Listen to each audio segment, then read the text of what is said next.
مانشستر يونايتد في مواجهة الميرينج ريال مدريد. مباراة مهمة للمدرب يمكن من خلالها أن يجرب بعض الخطط واللاعبين وأن يخرج بنتائج عظيمة واستفادة كبيرة.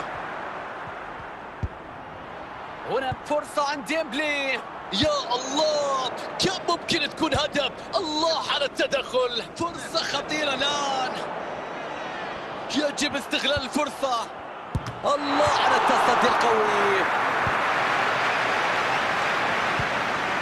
تسلي جيرارد، جوليس كوندي، وسام بن يدر.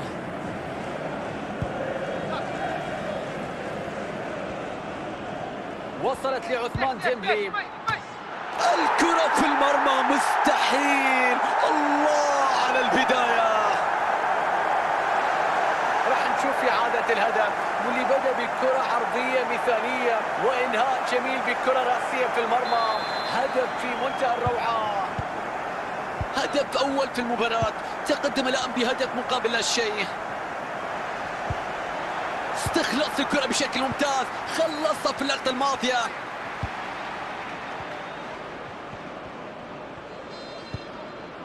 ستيفن جيرارد، رمي التماس بعد تدخل ممتاز واعتراض الكرة.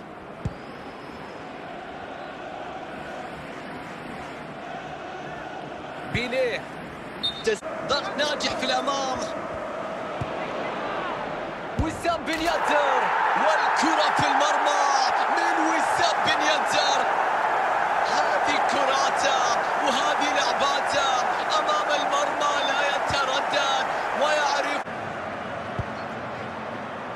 مستحيل يسجلون هدف التقدم في وقت قاتل، لا مجال للتعويض، انتهى كل شيء. هذا هو هدف الفوز.